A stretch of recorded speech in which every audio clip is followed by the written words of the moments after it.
Assalamualaikum warahmatullahi wabarakatuh. Bismillahirrahmanirrahim. Alhamdulillahirabbil alamin. Wassalatu wassalamu ala asyrafil anbiya'i wal mursalin wa ala alihi wa sahbihi ajma'in, amma ba'du. Bapak Ibu hadirin hadirat sekalian yang saya muliakan, tadi disampaikan tema kajian ini yaitu agar ibadah sholat tidak sebatas menjadi rutinitas. Tema ini memiliki dua sisi. Ada sisi positifnya dan ada sisi negatifnya. Sholat menjadi satu rutinitas belaka, itu sholat tanpa makna, artinya orang hanya sekedar menggugurkan kewajibannya. Sholat itu dia lakukan, tidak berbeda dengan orang yang sekedar makan tanpa makna. Yang ini bapak-bapak itu tetap memiliki sisi positif dan negatif.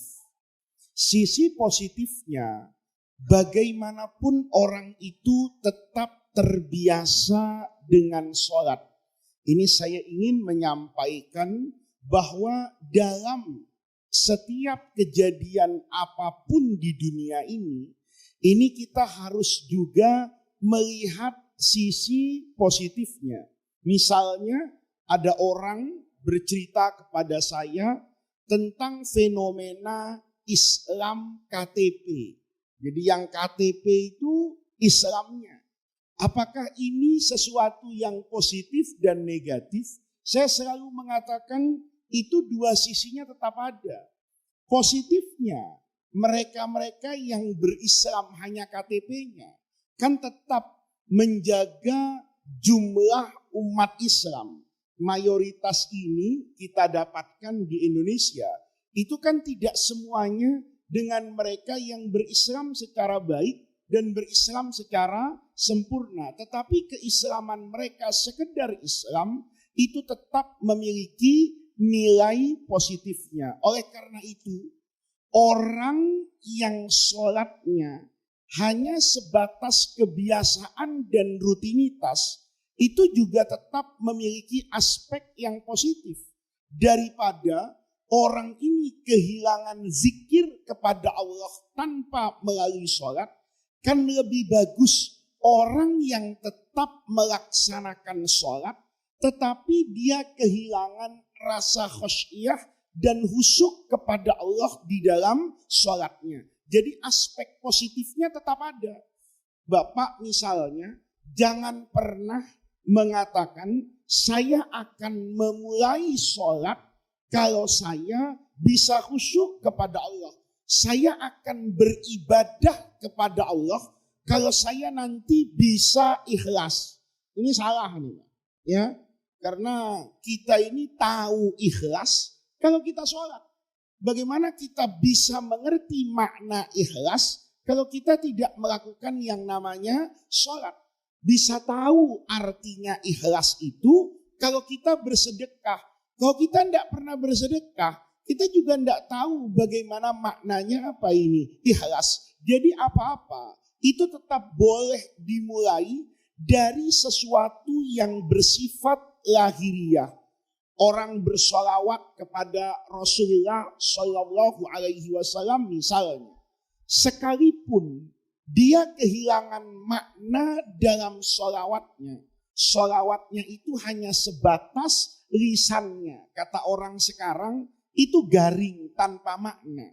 Itu tetap di dalam agama memiliki kedudukan yang penting. Boleh jadi dari sesuatu yang dia lakukan sebatas rutinitas tanpa makna, nanti seiring berjalannya waktu, kebiasaan ini akan menghantarkan dia kepada pemahaman yang lebih baik. Itu sama Bapak dengan orang yang datang ke pengajian. Ada orang yang pertama kali datang ke pengajian itu merasa tidak nyaman dan merasa tidak paham. Ada banyak di antara kita dulu ketika sekolah itu membaca buku pelajaran apapun. Pada bacaan pertama itu kita tidak paham. Ketika kita datang di depan guru, guru itu menjelaskan dengan banyak perkara, tentu kita ada yang merasa tidak paham dan merasa tidak nyaman. Tetapi nanti kalau kita mengulang-ulang pengajian ini, kita selalu hadir dan berusaha untuk mendekat. Itu cepat atau lambat, kita pasti akan mendapatkan nilai tambah beranjak dari ketidakpahaman menuju usaha untuk memahaminya dan nanti akan sampai kepada pemahaman yang utuh. Ini aspek yang pertama. Yang kedua negatifnya, nah ini ya, kita dalam hidup ini tentu ingin mendapatkan sesuatu itu sesuai dengan maknanya. Kita kemarin misalnya puasa. Puasa itu kan tidak sekedar kewajiban 1 bulan. Ini sangat tidak memadai buat orang yang menjadikan dirinya hamba Allah sejati. Ada mungkin orang yang ketika datang bulan Ramadan, itu hatinya merasa sedih bukan karena ibadahnya, tapi karena tidak bisa makan. Ya Allah, sebentar lagi puasa. Nggak boleh sarapan, nggak boleh makan siang, nggak boleh minum kopi di pagi hari. Dia merasa apa ini? Sedih. Tapi dia tetap berpuasa. Yang dia tunggu dari bulan Ramadan itu adalah malam takbiran. Begitu diumumkan oleh Menteri Agama bahwa besok adalah Hari Raya Idul Fitri, hatinya itu pun alhamdulillah besok semuanya kembali kepada aslinya. Nah, yang ini Bapak itu sangat berbahaya.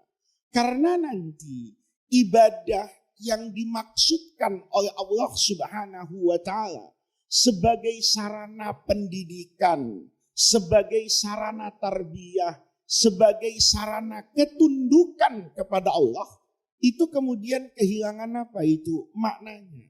Misalnya puasa kemarin itu kan dari bahasa Arab yang artinya al-imsak, ya. Jadi as-saumu itu dalam bahasa Arab itu maknanya al-imsak.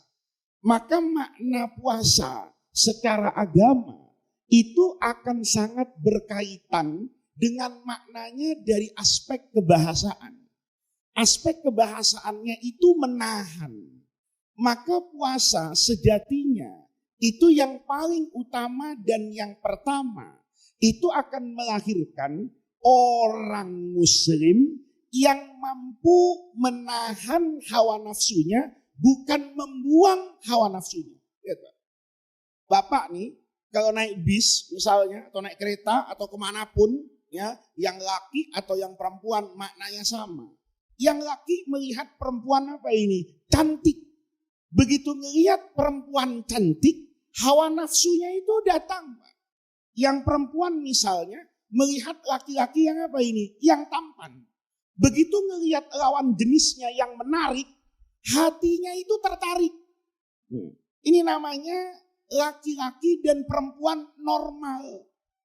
Kalau Bapak ngelihat perempuan cantik, apalagi naik kereta berdiri, tidak sengaja bersentuhan, itu rasanya seperti bersentuhan dengan tiang listrik, Pak. Itu belum tentu soleh itu. Salah-salah mungkin konslet, ya kan?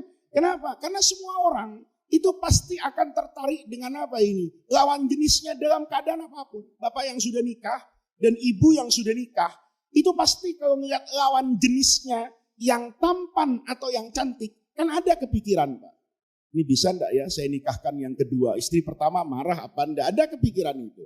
Atau kenapa dulu enggak ketemu sama yang ini ya? Ketemu yang itu. Nyesel juga baru akad nikah seminggu yang lalu. Coba tahu ada yang kayak begini. Saya nunggu yang ini. Itu namanya normal.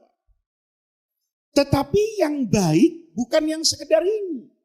punya kemampuan untuk apa ini? Menahan, memanage, dan kontrol terhadap hawa nafsu ini. Maka kalau Bapak bisa memiliki kontrol yang baik, itu dikatakan Bapak memahami makna puasa. Maka orang-orang tua kita, ulama-ulama dulu, itu membuat waktu namanya imsak. Ya. Imsak ini bukan kemudian diartikan imsak itu tidak ada di zaman Rasulullah. Pertanyaannya, kata siapa? Imsak itu tidak ada di zaman Rasulullah. Imsak itu bukan kewajiban. Imsak itu sarana agar orang itu sempurna dalam melaksanakan kewajibannya. Kita ini tidak boleh menyamakan diri kita dengan Rasulullah, itu tidak boleh. Kenapa? Rasulullah itu ibarat mobil, remnya pakem, Pak. Bagus, Pak. Kita ini remnya, dikit lagi deh. Ya, dikit lagi deh. Itu bahaya betul. Maka kata ulama, bagian dari pendidikan kita untuk kuat melakukan puasa, itu dikasih jeda masa waktu namanya imsak. Waktu imsak. Itu tidak ada ulama mengatakan haram Bapak makan dan minum, itu tidak ada. Jadi kalau Bapak misalnya ya subuh katakan 4:30 di bulan Ramadan, itu biasanya 10 menit sebelum azan subuh itu ada di masjid itu tarhim tertentu, sholawat tertentu. Kalau ini sudah bunyi di mana-mana, maka Bapak paham itu. Ini namanya waktu imsak. Kita waktu kecil itu dilarang sama orang tua. Sudah imsak, jangan makan, jangan minum. Itu sebetulnya larangan bukan dimakna tahrim, Pak. Karena waktu imsak itu Bapak tetap boleh melakukan apapun. Kapan ini menjadi haram? Kalau datang waktu apa ini? Subuh. Tetapi khawatir mulutnya asik ngunyah, tahu-tahu Allahu Akbar, repot. Iya kalau refleksnya bagus, muntahin keluar. Kalau nelen ke dalam, lihat nih. Kan kita tidak tahu batasan pasnya. Ini penting, Pak. Ini ada orang salah memahami hadis. Di dalam hadis itu ada Rasulullah Shallallahu Alaihi Wasallam itu bersabda, betul hadisnya, Pak. Kata Rasulullah, kalau kamu sedang sahur, makanan itu ada di piring, kamu sedang menyantap, kemudian kamu mendengar azan, kata Nabi fakulu washrobu, tetap saja makan dan minum. Ini kalau nggak ngaji bahaya. Itu maksud Nabi kalau azan pertama. Jadi di Madinah ini dulu azan itu ada dua, Pak. Ada azan persiapan sholat subuh, ada azan waktu subuh. Bapak yang pernah umroh, ya mudah-mudahan nanti bisa umroh ke Madinah, ziarah ke Rasulullah, itu pasti tahu, Pak. 1 jam sebelum azan, yang azan masuknya waktu sholat, itu ada yang namanya azan. Dulu saya pertama kali ke Madinah itu tahun 90. Tahun 90, Pak, hampir 35 tahun yang lalu, itu tidak terbiasa ada azan 2 kali. Begitu dengar azan, Allahu Akbar, saya ke masjid, Pak. Ternyata masjidnya baru dibuka. Saya kaget, dulu Masjid Nabawi itu tidak kayak sekarang. Sekarang dibuka 24 jam. Di era dulu sampai tahun sebelum 2000, itu Masjid Nabawi, itu jam 10 malam tutup, Pak. Kadang jam 9 malam, 1 jam setelah Isya itu tutup. Nanti dibuka lagi 1 jam sebelum subuh. Karena kan tidak banyak orang berziarah di masa itu. Sekarang umroh begitu banyak, maka masjid itu dibuka 24 jam. Itu ada azan namanya azan pertama. Kata Nabi, kalau kamu dengar azan yang itu, makanya pentingnya ngaji ini. Kamu dengar azan itu tetap aja makan dan minum. Nanti kalau Ibnu Ummi Maktum ini sudah azan, nah maka kata Nabi tinggalkan makananmu. Itu berarti azan apa ini? Subuh. Jadi azan yang pertama itu azannya Bilal, Azan yang kedua itu adanya Sayyidina Abdullah bin Ummi Maktum. Nah ini Bapak, dalam rangkaian membentuk orang yang mampu menahan hawa nafsu, ulama kita itu membuat waktu namanya imsak. Imsak itu Bapak tidak makan, enggak Pak. Bapak makan enggak apa-apa. Bapak minum juga enggak apa-apa. Tetapi kalau Bapak ingin memiliki fungsi kontrol yang baik, Bapak tinggalkan makan itu. Kenapa? Saya tidak tahu kapan azan subuh ini akan datang. Kalau nanti saya pas azan, apalagi orang Indonesia ini, taunya makan yang pedes-pedes. Ini bahaya ini. Begitu makan yang pedes, tiba-tiba azan, belum minum, nanti puasanya itu bisa berkurang pahalanya karena ngeluh sama Allah. Ya Allah, mana gua nalan gunung berapi ini pedesnya, belum minum azan, gak akan ketemu sama air sampai nanti apa ini? Maghrib. Keluhan yang seperti ini itu bisa mengurangi apa ini? Pahala. Maka di sini Bapak, puasa itu tujuannya adalah al-imsak.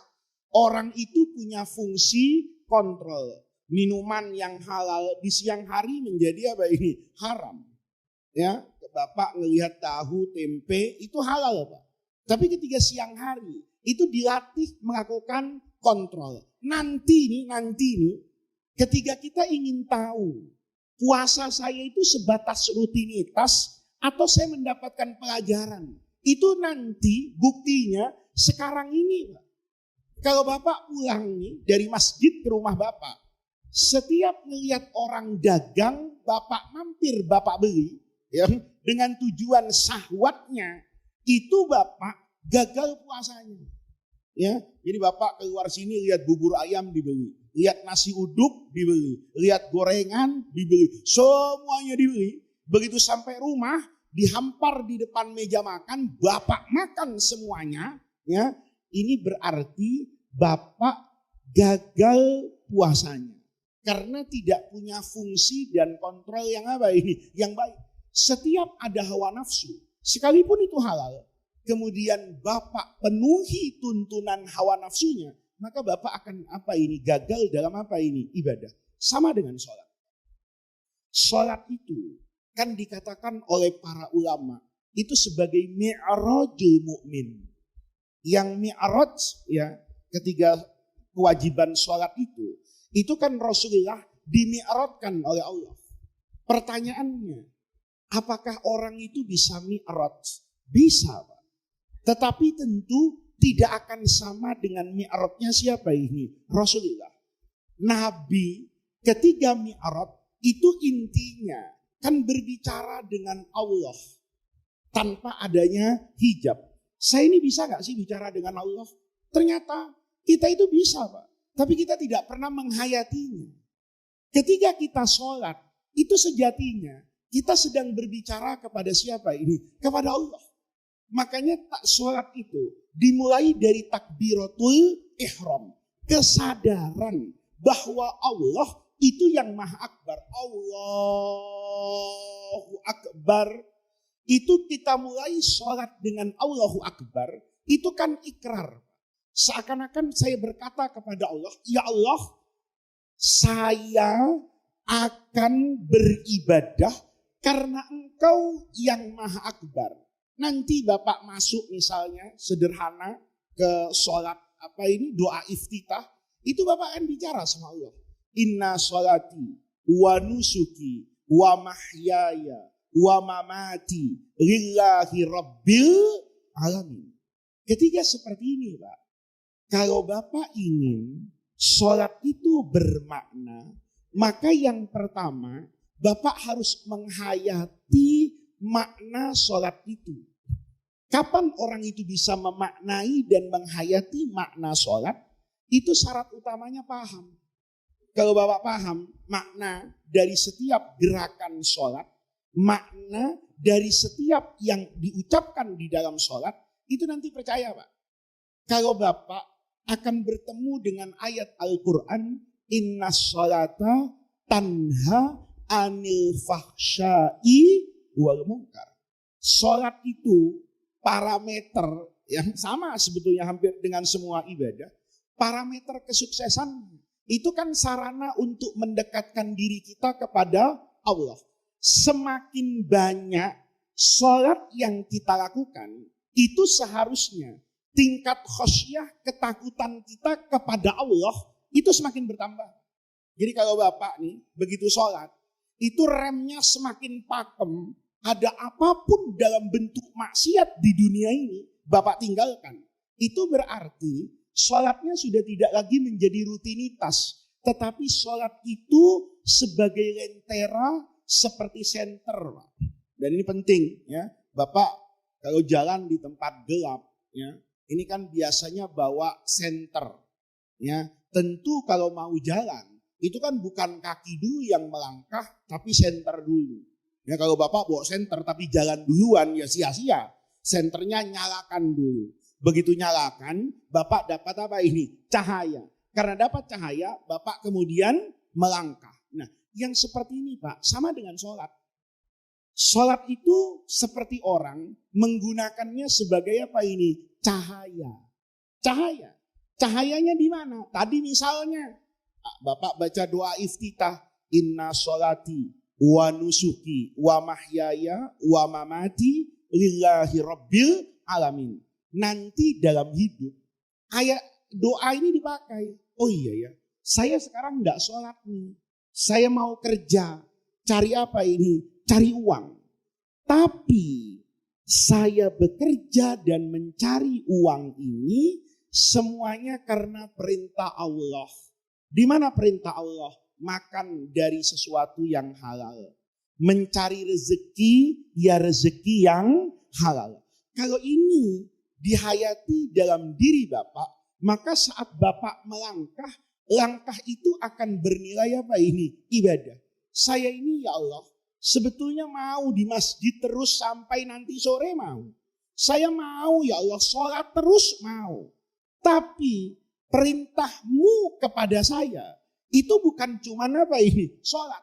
Saya harus mendapatkan rezeki yang halal. Maka rezeki yang halal saya cari di luar masjid itu ya Allah.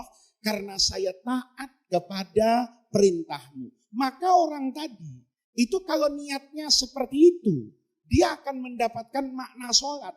Karena dia selalu menghadirkan dan membersamai semua aktivitas dia dengan Allah Subhanahu wa ta'ala. Maka apa? Kalau sholatnya ngerti dengan makna semuanya untuk Allah, pekerjaan di dunia ini itu juga semuanya akan mendatangkan pahala. Dulu sahabat Abu Hurairah radhiyallahu anhu itu pernah curhat sama Rasulullah. Kata Sayyidina Abu Hurairah, ya Rasulullah, zahaba ahlud dusuri bil ujur. Yusalluna kama nusalli. Wa yasumuna kama nasumu. Walakinnahum yatasaddaquna bifadli amwalihim. Kata Sayyidina Abu Hurairah, ya Rasulullah, saya ini sedih. Kata Nabi, kenapa sedih Abu Hurairah? Kata Sayyidina Abu Hurairah, karena nanti surga saya itu pasti kalah tinggi dengan surganya Sayyidina Utsman bin Affan misalnya. Kata Rasulullah, walima, kenapa kamu punya keyakinan seperti itu Abu Hurairah? Iya Nabi, karena amalan saya dengan amalannya Utsman itu banyak kesamaannya, tapi ada satu yang berbeda ya Rasulullah. Kata Nabi apa? Kata Abu Hurairah, Nabi, Sayyidina Utsman itu sholat, saya juga sholat. Utsman itu puasa, saya juga puasa. Utsman baca Quran, saya juga baca Quran. Tapi ada bedanya Rasulullah. Nanti surganya Utsman itu lebih tinggi. Kenapa? Karena Utsman mampu bersedekah dengan kekayaannya. Sementara saya karena kemiskinannya itu tidak pernah mampu untuk mendapatkan pahala apa ini? Sedekah. Kata Rasulullah, oh enggak begitu Abu Hurairah. Semua orang di dunia ini, kata Rasulullah, itu diberi kesempatan yang sama. Kata Nabi, Kalau Utsman itu bisa bersedekah dengan uangnya, maka kamu bisa bersedekah dengan zikirmu. Awalaisa bikulli tasbihatin shadaqah. Bukankah setiap kamu bertasbih kepada Allah dalam keadaan apapun, maka sejatinya kamu sedang melakukan tasbih kepada Allah. Kata Rasulullah, bahkan lebih dari itu, ya, orang yang menikah, ya, suami menikah dengan istrinya, istri dinikahi oleh suaminya, yang di situ ada kepentingan hawa nafsu. Kata Rasulullah, kalau niatnya karena menjalani perintah Allah, maka dia dapat pahala. Kata Abu Hurairah, kok bisa ya Rasulullah? Nikah yang enak itu melampiaskan syahwat, kok bisa-bisanya dicatat sebagai apa ini? Pahala. Kata Rasulullah, Abu Hurairah, coba kamu pikirkan. Lau wada'aha fil haram. Kalau hawa nafsu itu diletakkan, dipraktekkan bersama pasangan yang haram, apakah dia dapat dosa? Dapat Rasulullah. Kalau dengan yang haram dapat dosa, maka dengan yang halal dapat pahala. Itu maknanya. Maknanya Bapak, bahwa segala sesuatu itu kalau kita jalani bukan sebagai rutinitas, tetapi kita pahami, maka ini akan awet. Bapak hidupnya itu akan melihat, oh iya ya, ternyata semua yang saya lakukan itu bisa bermuara kepada pahala dan ridho Allah Subhanahu wa Ta'ala. Sholat juga begitu. Bapak bertanya kepada saya misalnya, mana Pak? Buktinya sholat itu bisa menjadi rem yang pakem saya dari godaan hidup. Kalau semua orang Pak, dalam sholat ini bisa memaknai makna dalam sholat, dia paham. Kalau sholat itu Bapak lakukan secara istiqomah, kontinu, itu secara perlahan, itu membangun kontrol yang kuat terhadap diri Bapak. Contoh paling sederhana. Bapak sholat tuh baca Fatihah. Makanya semua ulama itu sepakat. Ya. Walaupun sepakatnya berbeda-beda. Ada yang mengatakan itu sunnah. Ada yang mengatakan ini tetap menjadi rukun dan kewajiban. Kayak Imam Syafi'i. Sholat itu harus membaca Al-Fatihah.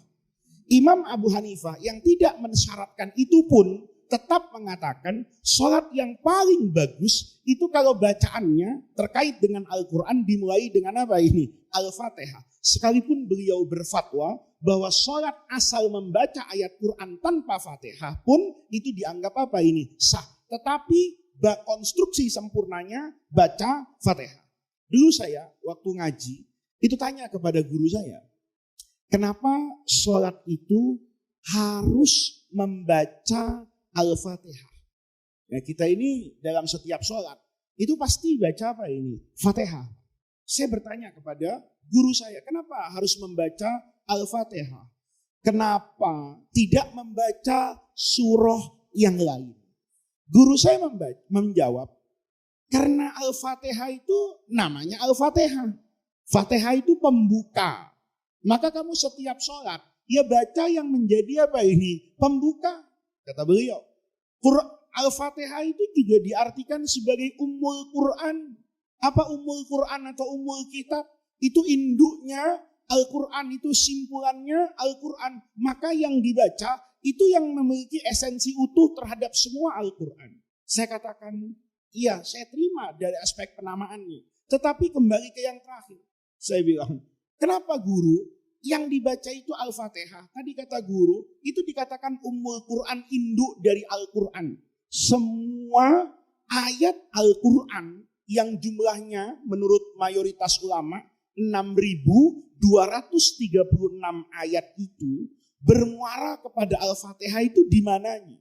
Kata guru saya, coba kamu lihat di surah Al-Fatihah itu. Kandungannya itu mengajarkan keseimbangan. Coba Bapak lihat. Bismillahirrahmanirrahim. Alhamdulillahirabbil alamin. Ar-Rahmanir-Rahim. Maliki yaumiddin. Iyyaka na'budu wa iyyaka nasta'in. Ihdinas siratal mustaqim, siratal ladzina an'amta 'alaihim ghairil maghdubi 'alaihim waladhdallin. Ini secara utuh Bapak lihat. Kalau Bapak maknai nanti hidup itu seimbang. Bagian pertama Al-Fatihah ini membicarakan tentang Allah semua. Bismillahnya, Ar-Rahmanir-Rahim, Maliki Yaumiddin. Ya, nanti ini semua sampai Maliki Yaumiddin itu bagiannya Allah. Ihdinas siratal mustaqim, siratal ladzina an'amta alaihim ghairil maghdubi alaihim waladhdallin. Itu kepentingan manusia. Di tengah-tengahnya itu ada ayat bunyinya iyyaka na'budu wa iyyaka nasta'in. Ini menjadi penghubung, Pak, antara bagian pertama yang bercerita tentang Allah dan kepentingan manusia untuk hidup bahagia, mendapatkan ihdinas siratal mustaqim, itu dimulai dari iyyaka na'budu wa iyyaka nasta'in. Hanya kepadamu saya ini na'budu beribadah, wa iyyaka nasta'in. Ini maknanya la haula wala quwata illa billah. Ketika Bapak bisa memaknai ini, oh, beres, Pak. Melangkah di dalam hidup itu lurus.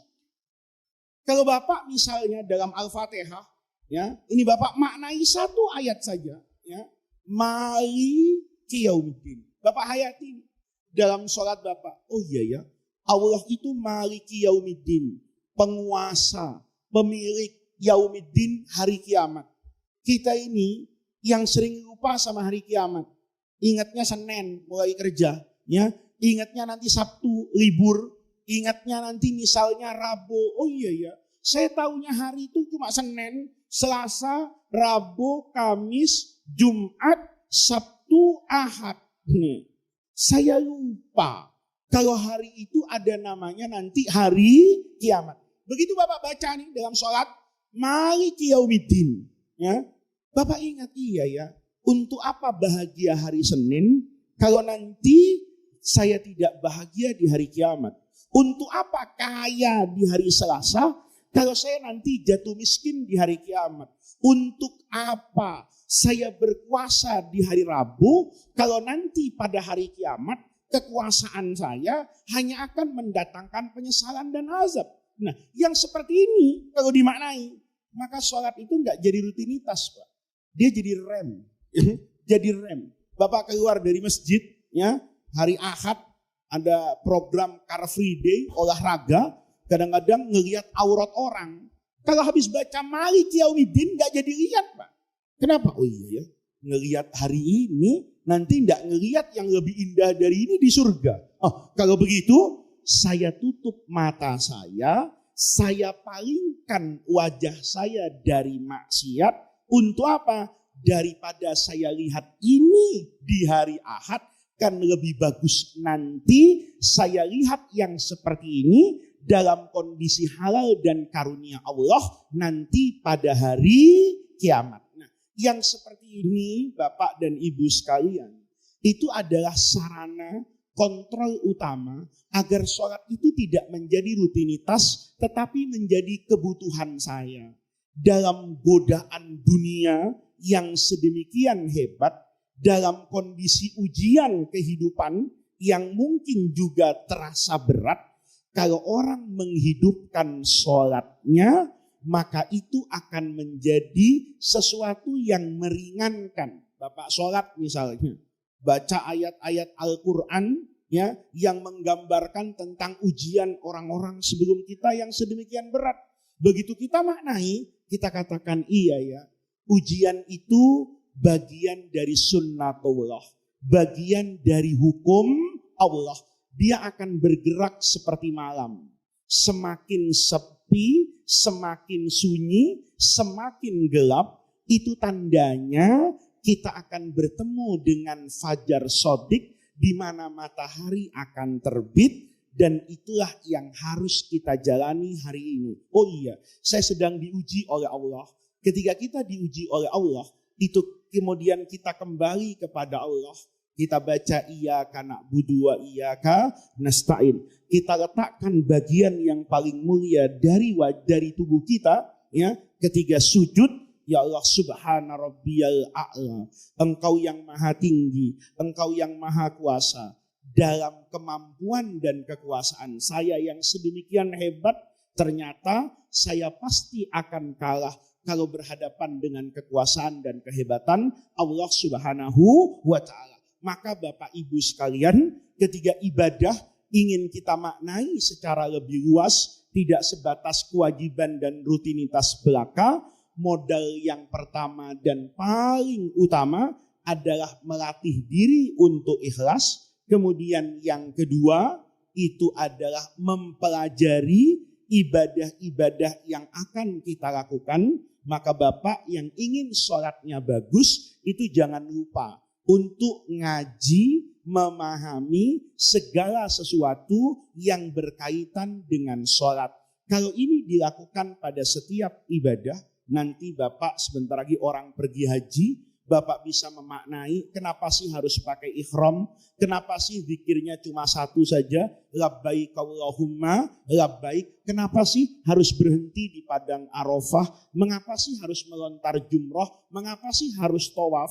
Kalau ini Bapak pelajari dengan penuh makna, maka nanti ibadah itu ketika haji itu tidak seperti orang yang melakukan aktivitas fisik belaka, tetapi nanti akan bertemu dengan apa yang Allah maksudkan dari setiap ibadah, dan itu akan menjadi lentera yang menyinari perjalanan hidup kita ke depan. Mudah-mudahan Allah Subhanahu wa Ta'ala memberikan taufik dan hidayahnya kepada kita semua. Allah berikan dalam diri kita hidayatul ilmi, pengetahuan yang cukup terhadap ibadah, dan hidayatul taufik, bimbingan untuk mengerjakan apa yang kita ketahui dari Al-Quran dan hadis dalam kehidupan kita sehari-hari. Mudah-mudahan Allah menjadikan kita semua orang yang muqimas shalah, orang yang selalu istiqomah menjaga sholatnya. Wa min dzurriyyatina, demikian juga anak keturunan kita, semuanya keluarga kita dijadikan ahlus sholat, orang-orang yang senantiasa menjaga sholatnya. Mudah-mudahan dengan hadirnya kita pada pengajian pagi hari ini, semua amal ibadah yang kita lakukan itu menjadi tawassul dan wasilah kita semua untuk mendapatkan khairat dunia wal akhirah. Rabbana atina min ladunka rahmah wa hayyi' lana min amrina rasyada. Allahumma la tahribna khaira ma indaka li syarri ma indana. Kurang lebihnya saya mohon maaf. Wallahul muwaffiq ila aqwamit thariq. Wassalamualaikum warahmatullahi wabarakatuh. Waalaikumsalam warahmatullahi wabarakatuh. Baiklah, kita buka sesi tanya jawab. Ada yang ingin bertanya? Assalamualaikum warahmatullahi wabarakatuh. Pak Kiai, apabila ibadah kita ingin diterima kan memang harus dilakukan secara ikhlas, Pak. Ya. Contoh tadi disampaikan, misalnya sholat hanya rutinitas saja nih kita lakukan. Tapi misalkan di hari ini, misalkan sholat subuh nih, tadi saya melakukannya hanya karena rutinitas. Tapi sebenarnya malas gitu. Malas sholat. Lagi malas sholat. Karena rutinitas kita laksanakan. Nah, apakah itu bisa diterima ibadah kita? Oke, masih. Assalamualaikum warahmatullahi wabarakatuh. Agama dalam konteks saya sebagai katakan ahli agama itu tidak pernah berbicara tentang diterima atau tidak diterima. Makanya Bapak, ketika Bapak dewasa wajib untuk melaksanakan ibadah, itu Bapak disebut orang mukallaf. Mukallaf itu orang yang terkena dengan beban. Bahasa fikihnya namanya taklif. Beban sholat, beban puasa. Nah, parameternya itu bukan parameter ikhlas dan tidak ikhlas. Parameternya adalah sah dan tidak sah. Jadi ini namanya kepastian hukum. Orang sholat misalnya, itu ada syaratnya, ada rukunnya. Syaratnya sholat itu misalnya wudhu.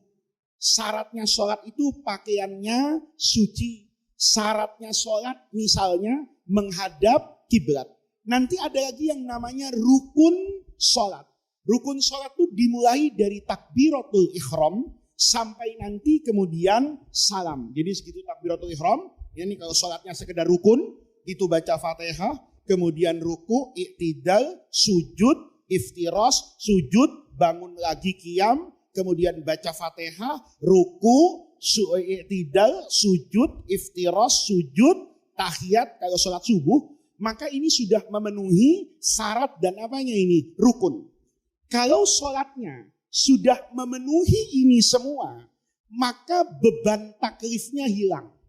Nih, beban taklifnya hilang. Taklif itu yang di mana ini? Yang berkaitan dengan pokok saja. Jadi kalau Bapak, ini bagian dari rahmat Allah, kalau sudah mengerjakan sesuai dengan syarat dan rukunnya, itu insya Allah taklifnya selesai. Tetapi kalau mau naik tingkatan, itu yang di sini yang Bapak katakan tadi, ada makna namanya ikhlas, ada nama maknanya khusyuk, ini tidak ada ukurannya. Ya, tidak ada ukurannya. Yang tahu ini siapa? Hanya Allah. Malaikat tuh tidak tahu. Malaikat tuh cuma mencatat amalan Bapak sesuai dengan taklifnya. Jadi saya ini dicatat sholatnya nih. Oh, Faiz sholatnya. Oh, sholat. Sholatnya dicatat nih. Dia sholat ya Allah, tapi tidak wudhu. Lihat nih. Maka nanti amalannya menjadi tidak apa ini? Tidak sah. Kenapa nanti sholat saya tidak berarti di hadapan Allah? Karena kamu sholat tidak wudhu. Gitu loh. Itu namanya taklif. Tapi nanti ya amalannya dicatat. Faiz sholatnya gimana? Wah, bagus ya. Kenapa? Syaratnya terpenuhi. Rukunnya terpenuhi. Baca Fatihah, baca dia. Ruku. Sujud. Tapi, kata malaikat ini, saya sebatas nulis ini. Ya. Nanti ada screening Pak yang paling tinggi ini. Oh enggak ini. Ini enggak sampai ini. Kenapa? Dia sholat ini mau ada pemilihan Masjid An-Nabawi. Rajin berjemaah, rajin sholat, karena kepengen kepilih. Nah, ini yang screening Allah.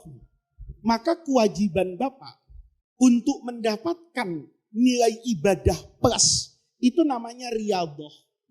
Riyadhah itu berusaha mencapai ikhlas. Gimana caranya? Pahami. Bersihkan diri. Ini butuh apa ini? Ilmu Pak. Jadi Bapak nanti misalnya ya, saya kepengen Pak, sholat saya itu khusyuk. Khusyuk itu sarana pertamanya kan paham. Bapak kalau baca buku, enggak Bapak pahami, ya itu baca sebentar Bapak tinggal. Tapi Bapak membaca buku yang Bapak pahami dan Bapak hobikan, ya Bapak gandrungi kata orang Jawa, maka Bapak akan membaca buku itu bukan cuma berlama-lama, bahkan berkali-kali. Coba kita kadang-kadang nonton potongan sinetron itu, sudah berpuluh-puluh kali, itu diputar, masih ada yang nonton Pak. Kenapa? Digandrungi. Begitu digandrungi, nontonnya tanpa beban, bacanya tanpa beban, sama dengan sholat. Bagaimana saya itu bisa gandrung kepada sholat, itu kan sama. Bagaimana saya bisa suka sama makanan ini, itu kan pasti ada alasannya. Nah, alasan ini nanti Bapak, itu tidak bisa Bapak tanyakan juga kepada saya. Karena saya juga nggak tahu gimana caranya supaya sholat saya ini diterima oleh Allah. Nggak ada yang tahu di antara kita. Jadi nggak boleh Bapak memvonis temannya, wah sholat lo nggak diterima. Oh enggak. Yang boleh Bapak katakan, sholatmu nggak sah. Sholatmu nggak sempurna. Kenapa? Kamu tadi saya lihat sholat, tapi misalnya auratnya terbuka. Nih, dan banyak laki-laki itu yang pakai celana pas-pasan, Pak. Ya, hati-hati. Ya.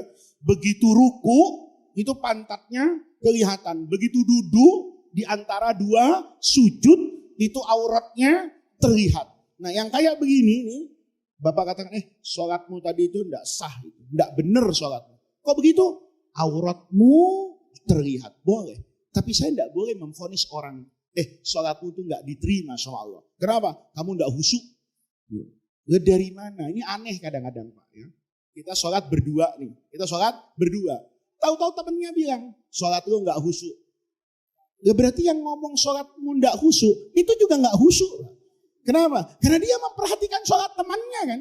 Ini penting, Pak. Ya, ini penting. Dulu ada anekdot itu, ya. Ada Qais dengan Laila. Qais ini orang yang jatuh cinta sama Laila. Satu ketiga, bukan anjingnya Laila nih. Ada anjing hidupnya di kampung Laila. Jadi kalau ngelihat anjing itu, Qais itu ingat sama kekasihnya Laila. Maka karena ada anjing itu, diikuti anjingnya, Pak. Diikuti anjing kemana aja diikuti. Nggak sadar, itu masuk masjid, Pak. Masuk masjid nih. Jadi anjing itu masuk masjid di antara soft, dia ngikuti. Nggak ngerasa kalau itu masjid. Ada orang selesai sholat tuh marah sama dia. Qais ini, kamu tuh ganggu orang sholat, katanya. Nggak khusyuk orang itu sholat. Kenapa, kata dia? Kamu tuh jalan-jalan depan kami bawa anjing, gitu. Dia bilang, innalillahi, katanya. Jadi saya tadi itu masuk. Iya, sama anjing-anjingnya sekalian kamu masuk. Kamu ngapain? Sholat. Jadi nggak khusyuk saya. Kata Qais, memang dari awal kamu sholat udah khusyuk. Saya ketika tenggelam kepada kecintaan saya kepada Laila, itu mampu melupakan saya dari segala-galanya. Makanya saya mohon maaf, kata Qais tadi itu. Saya ngikuti anjing itu, saya tidak sadar kalau masuk masjid. Kenapa? Yang ada dalam benak saya, Laila. Seandainya yang ada dalam benakmu itu adalah Allah dalam sholat, kamu kan gak sempat ngelirik saya masuk ke dalam masjid, Pak. Bawa apa ini? Anjing, lihat. Ini cerita sederhana, tapi maknanya tinggi banget. Rasanya tidak ada di antara kita yang bisa seperti itu. Tetapi kata ulama dibatasi. Yang mengganggu kehusyuan itu, kalau berkaitan dengan sholat, itu tidak dikatakan memutus sholat. Nih Pak, Rasulullah Shallallahu Alaihi Wasallam, ini bicara ikhlas dan khusyuk tadi. Allahu Akbar. Nabi itu kalau sholat panjang, Pak. Sholat duhur itu minimal baca ayatnya 50 ayat. Amma yatasa'alun itu, sholat duhur itu. Bapak sholat subuh udah kepanjangan amma yatasa'alun. Sholat isya amma kepanjangan. Nabi sholat duhur gitu. Istiqomah Nabi setiap sholat itu mesti panjang 50 ayat. Satu ketiga, Rasulullah itu sholat pendek, Pak. Selesai sholat, ini bagusnya ada sahabat itu, sahabat Nabi itu, bagusnya ada yang suka ngomong belak-belakan, Pak. Jadi kita tahu maknanya. Selesai sholat, Sayyidina Abu Bakar diam, Sayyidina Umar diam, semuanya diam. Ada sahabat Badui itu polos banget. Nabi, sholat berubah ya sekarang? Kata Nabi, berubah apanya? Biasanya panjang, sekarang super cepat.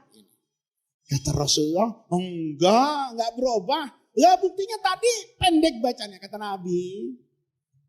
Saya tadi niat sholat itu panjang. Tapi begitu masuk masjid, ya saya lihat ada perempuan yang gendong apa ini? Anak. Mungkin kalau sekarang itu suaminya yang berjamaah, Pak. Kalau lama-lama saya kasihan sama anak bayi ini nunggu kelamaan di masjid. Ya, Ustadz juga gitu nanti. Tapi harus sama nih. Ya, kalau lihat banyak jemaahnya ibu-ibu gendong anak bayi, ceramahnya jangan lama-lama. Ya, ceramahnya jangan lama-lama. Tapi kalau jemaah menginginkan ceramahnya lama, yang bawa anak jangan datang ke masjid. Nonton lewat YouTube-nya aja. Kenapa? Kalau dua-duanya hadir, kiainya bingung. Mau gua lamain bayi nangis, mau sebentar yang ini protes. Nah lihat nih Pak. Nah, itu Nabi. Ketika itu kan berarti dalam sholat ingat anak bayi tadi kan. Tapi itu dikatakan oleh ulama tidak memutus kehusyuan karena ini dalam rangka kesempurnaan sholat. Sholat itu yang sempurna nggak diukur dari panjang pendeknya, Pak. Tapi kalau Bapak jadi imam, itu diukur dari kemaslahatan umum. Nih Bapak nih, jangan lupa. Makanya imam itu disuruh nengok ke belakang. Bapak kan kalau imam tuh luruskan, itu bukan sekedar lurus saja. Lihat, nih jangan ada yang tersinggung ya. Kalau di soft pertama itu sudah mereka-mereka yang KTP-nya seumur hidup dulu itu, yang sudah lansia ke atas, imamnya tahu diri, gitu loh. Ini yang Allah sepuh semua dari pojok sampai sana. Sepuh-sepuh semua ini. Maka ya kalau sholat itu wadduha lah yang pantas. Jangan Al-Baqarah. Pak. Kalau Al-Baqarah sholatnya itu bisa jadi buat dosa orang. Pak. Ya, kata kakek, ya Allah, mentang-mentang tulang lo masih seger, Al-Baqarah lo tarik. Begitu. Atau ibu-ibu di belakang, lihat. Oh, makmum saya ternyata di belakang, di Banjarwijaya, ini ada ibu-ibu, 10 baris softnya. Begitu sholat subuh, ya, alam nasroh lah. Lah kalau sholat subuh Yasin, yang di belakang nih perempuan, jadi dosa Pak. Ya Allah Yasin, lo kagak tahu cucian numpuk, mana sarapan belum gue pikirin, belanja, lihat nih. Itu dikatakan, lihat ya, kalau Bapak mikirkan itu tidak mengganggu kehusuan sholat. Begitu Bapak Allahu Akbar, ingat makmumnya nih. Oh di belakang banyak ibu-ibu nih, ya mana cuciannya mungkin banyak. Oke. Saya baca surah misalnya wadduha dengan alam nasroh. Itu tidak memutus namanya khusyuk. Yang memutus itu, kalau Bapak sholat nih, Allahu Akbar. Habis sholat gua kemana ya? Ya, makan bubur ayam apa cari somai. Nah ini yang dianggap, jadi Allah itu adil. Ya, Allah itu adil. Sholat karena surga dan neraka itu tidak mengurangi ikhlas. Dulu sahabat Nabi itu, ada yang kalau baca Quran itu khusyuk banget. Contohnya siapa? Mu'adz bin Jabal. Mu'adz itu kalau baca Quran itu langgam dan intonasinya tuh enak banget. Gitu loh. Maka ada sahabat lain bilang, ya Allah, ya Rasulullah, saya tidak bisa kayak Mu'adz. Mu'adz itu ya yudandinu baina yadayillah. Itu orang yang sudah sampai makomnya wusul kepada Allah. Nikmat betul kalau sholat itu. Sementara saya, sholat itu paling bisa cuma membayangkan surga sama neraka. Saya sholat ini karena takut sama neraka. Dan saya ini sholat karena berharap dapat surga. Apa kata Nabi? Innama yudandinu Mu'adz haulahuma. Mu'adz juga sama itu. Intinya dia juga ada surga dan neraka. Tetapi mungkin kata Rasulullah dia lebih tinggi dari derajatmu. Jadi kalau Bapak sholat berharap ya Allah mudah-mudahan masuk surga. Itu tidak mengurangi makna ikhlas. Karena apa? Karena yang punya surga itu Allah, yang bisa memasukkan kita ke dalam surga hanya Allah. Jadi ini ukurannya ikhlas kayak gitu. Jadi ikhlas itu tidak berarti hilang kepentingan kepada selain Allah. Enggak, Allahu Akbar. Lu kenapa sholat? Ya biar surga gua tinggi, ikhlas. Gitu loh. Tapi kalau kenapa kamu sholat? Nah ini, kenapa kamu sholat? Biar mertua punya persepsi gua menantu yang baik, nanti warisan sebelum dibagi sama anak-anaknya, mantu dijatah duluan. Nah itu lain lagi. Ya, itu lain lagi. Begitu ya Bapak-bapak ya. Ini pertanyaan yang bagus sekali. Ya, baik, terima kasih. Ada lagi? Bismillahirrahmanirrahim. Assalamualaikum Pak Kiai. Masih boleh bertanya? Silahkan. Ya Pak Kiai begini. Bukan seandainya. Kalau kita menjadi sholat sebagai makmum, apakah kalau imamnya membaca Al-Fatihah itu kita ikut membaca dalam hati atau kita diam? Itu pertama. Atau mengaminkan yang pertama, Pak Kiai. Yang kedua gini, kan ada amalan, banyak amalan ya. Contohnya misalnya ada orang yang kuat dalam bersedekah. Ada orang yang kuat dalam berpuasa sunnah. Ada orang yang kuat dalam qiyamul lailnya. Tapi contohnya saya ya Pak Kiai, nggak bisa melaksanakan semua gitu. Jadi hanya beberapa contohnya. Contohnya misalnya saya kuat dalam qiyamul lail doang gitu ya. Apakah itu Allah mencintai saya nggak ya Pak Kiai ya? Karena kan katanya kalau lebih bagusnya dan lebih afdolnya itu kita melaksanakan semua sunnah-sunnahnya. Tapi kan kadang kita keterbatasan mungkin dari usia kita, terus kesibukan segala macam gitu. Jadi kita nggak bisa semua melaksanakan gitu Pak Kiai. Itu aja. Makasih Pak Kiai atas jawabannya. Assalamualaikum warahmatullahi wabarakatuh. Waalaikumsalam warahmatullahi wabarakatuh. Makmum ketika imam sudah memulai bacaan Al-Quran setelah Al-Fatihah kan. Jadi begitu waladhdallin, amin, semuanya nih ya. Kemudian imamnya misalnya Bismillahirrahmanirrahim, mulai baca ayat nih ya setelah Fatihah. Makmum itu baca Fatihah apa mendengarkan bacaan imam. Dua-duanya itu benar dalam fikih. Yang enggak benar tuh kalau imam baca ayat, ibu mikirin check out Shopee-nya yang belum lunas. Itu enggak boleh ya. Dua-duanya benar dalam fikih. Mazhab Imam Syafi'i, ini maknanya fikih Pak. Dalilnya sama semua. Yang beda pemahamannya. Nih, saya mulai dengan imam yang sepuhan dulu lah. Imam Abu Hanifah. Ini berfatwa dengan Imam Ahmad bin Hambal, imam yang bungsu ini, ya di empat ini. Itu berfatwa. Kalau imamnya sudah baca surah setelah Al-Fatihah, maka makmumnya punya kewajiban mendengar bacaan imam, tidak baca Fatihah. Nih, ya. Kenapa? Ayat Qur'annya wa idza quri'al Qur'anu fastami'u.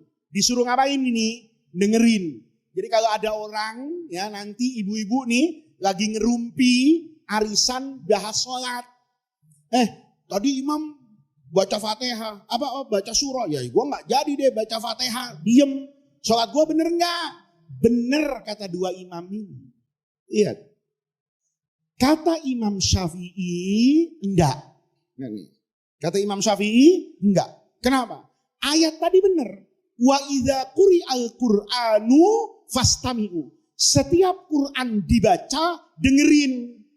Tapi dalam keadaan sholat, mendengarnya setelah baca Fatihah. Kenapa? Karena Rasulullah bersabda, la sholata illa bifatihatil kitab. Sholat itu dianggap tidak sah kecuali baca Fatihah. Kata Imam Syafi'i, ayat ini harus dipahami secara umum, hadis ini dipahami secara khusus. Umumnya di mana? Kalau dalam keadaan tidak ada kewajiban apapun, ada Quran dibaca, dengerin. Nih, tapi pilot itu nggak boleh dengerin Quran, Pak. Lagi bawa pesawat itu dengerin Quran. Lupa perintah radio dari menara kontrol. Oh, mati semua yang di pesawat itu, ya. Terus dia dengerin ayat Quran murattal sambil terbang. Enak betul. Radio dari bawah ingatkan, Cap, turun itu ketinggiannya sekian. Dia dengerin Quran. Haram di situ. Ini Pak. Ya, Bapak misalnya lagi jaga lintas polisi itu. Haram dengerin Quran itu. Kenapa? Dengerin murattal puisinya ini. Nggak ngurus apa ini. Lalu lintas. Jadi Bapak Ibu, ini kata Imam Syafi'i. Kalau umum dengerin. Tapi karena ada kewajiban khusus baca. Nah, yang bagus gimana? Ya, imamnya selesai baca Fatihah, jangan langsung ngegas. Waladhdallin, amin. Ada saktah. Seakan-akan memberi kesempatan sedikit kepada makmum untuk baca apa ini? Fatihah. Nanti sekiranya makmum sudah separuh Fatihah, dimulailah dia bacaan Bismillahirrahmanirrahim. Nanti akan sama, makmumnya selesai, imamnya sampai pada inti dari bacaan. Jadi dua-duanya itu boleh dilakukan, tetapi yang lebih berhati-hati itu membaca Al-Fatihah karena dia dikatakan sebagai rukun sholat. Ya, hati-hati. Tapi enggak baca, itu juga enggak apa-apa karena dia statusnya makmum. Sama aja kan? Ibu sholat nih, masbuk. Ya, begitu sampai masjid, bukan cuma ibu, bapak juga sama. Mendapati imamnya sudah apa ini? Ruku. Bapak langsung apa itu? Ruku. asal bertemu rukuknya imam, sami Allahu liman hamidanya sama-sama, maka dihitung satu apa ini? Rakaat. Padahal bukan cuma Bapak belum baca Fatihah, ya belum ngapa-ngapain itu langsung rukuk. Itu istimewanya sholat berjamaah. Ya, itu yang pertama. Yang kedua, pekerjaan ibadah itu apapun. Nggak ada, Bu. Allah minta semuanya itu nggak ada. Ya, nggak ada. Makanya waktu Ummul Mukminin Aisyah itu di dalam rumahnya lagi kumpul, Bu, sama circle-nya, sama teman-temannya itu. Rasulullah masuk. Aisyah tuh ngenalin teman-temannya satu-satu. Nabi, ini teman saya yang sholat nggak pernah tidur. Kata Nabi, sholat terus. Iya Nabi, nggak tidur-tidur, sholat terus. Yang ini siapa Aisyah? Ini teman saya. Yang tasumu wala tuftir, puasa terus. Nggak pernah makan. Ya, Senin, Selasa, Rabu, Kamis, puasa terus. Disebut nih, semua dari apa ini? Ibadahnya. Yang ini siapa Aisyah? Yang ini teman saya, jomblo Nabi, nggak nikah. Kenapa? Kepengen mengabdikan dirinya kepada Allah. Disebut satu-satu. Nabi itu nggak memuji. Oh bagus, sholat terus ya, jangan tidur. Nggak ada hadis begitu. Puasa terus ya, jangan nggak ada. Nabi bilang sama teman-temannya Ummul Mukminin Aisyah. Kata Nabi, di dunia ini semua yang Allah ciptakan itu diberi beban taklif. Ada yang namanya hak dan ada yang namanya kewajiban. Kaki itu punya kewajiban menopang orang berdiri untuk sholat. Tapi kaki itu punya hak untuk apa ini? Istirahat dan dipijetin. Nih Pak, kalau duitnya banyak, begitu khataman terawih 30 hari, ya tiap malam kaki diajak berdiri sampai subuh. Ya, nanti habis Idul Fitri panggil tukang urut. Ya, itu nanti kaki di akhirat berterima kasih sama Bapak. Ya Allah, saya bersaksi, kata kaki saya nih, Faiz ini orang yang luar biasa. Sholatnya panjang, tapi saya juga rajin ya Allah, direndam sama dia, pakai air panas, kasih sereh sama garam. Ya. Kenapa? Itu hak. Kata Nabi, mata itu punya hak dan mata itu punya kewajiban. Apa kewajiban mata? Waktu sholat jangan tidur. Nih. Jangan tidur waktu sholat. Tapi selesai sholat, mata punya hak untuk tidur. Kata Nabi, saya ini orang yang paling takut kepada Allah. Tapi dalam khosyah saya kepada Allah, saya sholat, saya tidur, saya puasa, saya makan. Nih hadis yang Bapak sering dengar. Wa atazawwajun nisa. Dan saya ini setakut-takutnya sama Allah masih nikah. Nikah itu kan syahwat, Pak.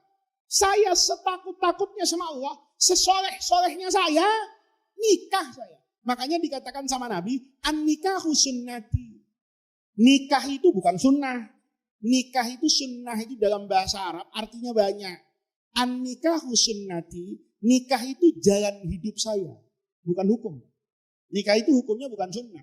Nikah itu hukumnya bergantung Bapak. Kalau Bapak punya duit, duitnya cukup, mampu kasih nafkah keluarga, nafsunya besar, ngelihat perempuan mau diterkam, maka nikah hukumnya wajib. Kenapa? Kalau enggak nikah nanti berzina. Itu nikah. Ada laki-laki enggak punya syahwat sama perempuan, enggak punya uang. Nikah hukumnya haram. Berobat dulu ya, sampai benar. Kalau sudah benar baru nikah. Kalau enggak berobat nanti aibnya dibuka orang. Begitu nanti nikah enggak bisa ngapa-ngapain, istrinya yang gugat cerai.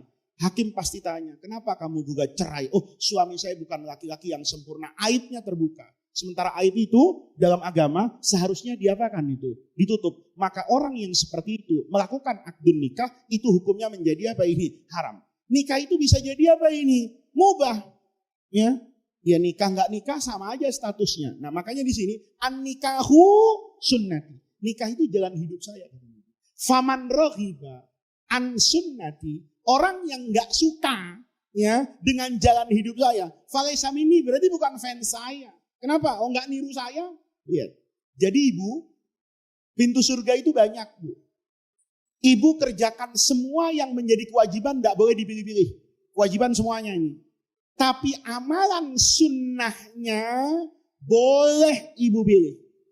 Misalnya ibu kerjanya jadi YouTubers yang mereview makanan. Ini banyak sekarang nih, semua warung direview apa aja. Rezekinya dari itu. Ibu bilang, saya kalau suruh puasa susah Pak.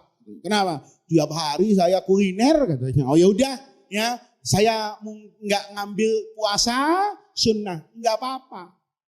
Tapi duhanya istiqomah, tahajudnya istiqomah. Nanti sama Allah, Bu, masuk surga lewat pintu tahajud. Bapak-bapak nih, ya misalnya nih pekerjaan nggak berat, misalnya bangun malam susah, ya.